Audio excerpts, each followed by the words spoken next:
ડાભેલ ગામમાં આજે ડાભેલ ગ્રામ પંચાયતના નવા પંચાયત ભવનમાં વિધિવત પ્રવેશ કાર્યક્રમનું આયોજન કરવામાં આવ્યું હતું.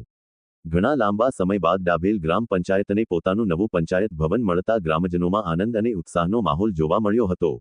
આ પ્રસંગે ડાભેલ ગ્રામ પંચાયતના સરપંચ હિમાક્ષીબેન પટેલે ઉપસરપંચ સુરેશભાઈ પટેલ તેમજ ગ્રામ પંચાયતના તમામ સભ્યોની ઉપસ્થિતિમાં નવા પંચાયત ભવનમાં પૂજા અર્ચના કરી વિધિવત પ્રવેશ કર્યો હતો. ત્યારબાદ સરપંચ સહિતના સભ્યોએ પંચાયત ભવન ખાતે પોતાનો પદભાર સંભાળ્યો હતો. નવા પંચાયત ભવનમાં પ્રવેશ પ્રસંગે ગામના વિકાસ અને જનસેવાના કાર્યોને વધુ વેગ આપવાનો સંકલ્પ વ્યક્ત કરવામાં આવ્યો હતો. પંચાયતના નવા ભવનથી ગ્રામજનોને વિવિધ સરકારી સેવાઓ અને પંચાયત સંબંધિત કામગીરી માટે વધુ સુવિધા અને વ્યવસ્થિત માળખું મળી રહેશે તેવી આશા વ્યક્ત કરવામાં આવી હતી. આ પ્રસંગે પંચાયત ભવનની બાજુમાં વૃક્ષારોપણ કાર્યક્રમ પણ યોજાયો હતો. પ્રશાસક શ્રી પ્રફુલભાઈ પટેલના વિકાસ કાર્યોના 10 વર્ષ પૂર્ણ થવા નિમિત્તે વૃક્ષારોપણ કરી પર્યાવરણ સંરક્ષણનો સંદેશ આપવામાં આવ્યો હતો. ગ્રામ પંચાયતના પ્રતિનિધિઓએ વધુમાં વધુ વૃક્ષો વાવી તેમની જાળવણી કરવાની અપીલ કરી હતી. સાથે જ તેમના જન્મદિવસ નિમિત્તે ડાભેલ હાઈસ્કૂલ ખાતે તિથિ ભોજનનું આયોજન કરવામાં આવ્યું હતું. વિદ્યાર્થીઓ અને ઉપસ્થિત મહેમાનો માટે ભોજનની વ્યવસ્થા કરવામાં આવી હતી. ત્યારબાદ ગૌશાળામાં જઈ ગૌસેવાનો કાર્યક્રમ યોજાયો હતો.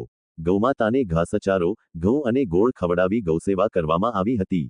સમગ્ર કાર્યક્રમ દરમિયાન ડાભેલ ગ્રામ પંચાયતના ઉપસરપંચ સુરેશભાઈ પટેલ તથા તમામ સભ્યોએ ઉત્સાહભેર ઉપસ્થિત રહી કાર્યક્રમને સફળ બનાવવામાં સહકાર આપ્યો હતો.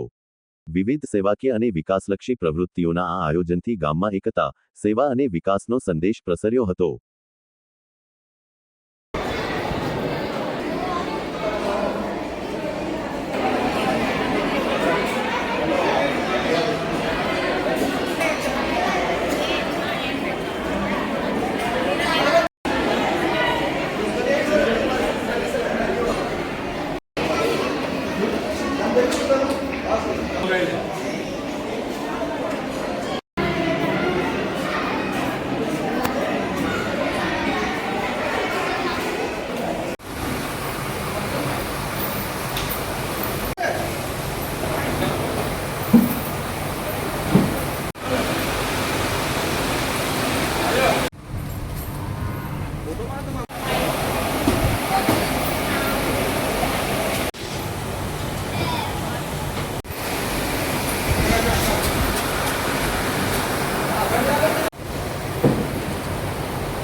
પટેલ ડાભેલ ગ્રામ પંચાયત સરપંચ છું. આજે 27 ઓગસ્ટ 2026ના રોજ ડાભેલ ગ્રામ પંચાયતની નવી પંચાયત ઘરનું ઓપનિંગ કરવામાં આવ્યું છે, જે અમારા ગામના માટે ખૂબ ગૌરવ અને આનંદની વાત છે.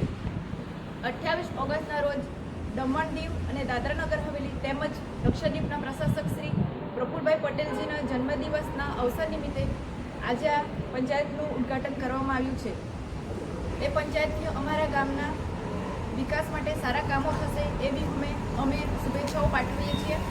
તેમજ પંચાયત ઘરનું ઇન્ફ્રાસ્ટ્રક્ચર ખૂબ સરસ બનાવવામાં આવ્યું છે.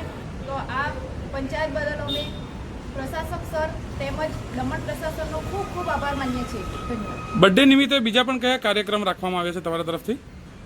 સરની બર્થડેના અવસરે અમે વૃક્ષારોપણ કર્યું છે, તેમજ તિથિ ભોજનનો કાર્યક્રમ રાખ્યો છે અને ગૌશાળામાં પણ અમે જવાના છીએ.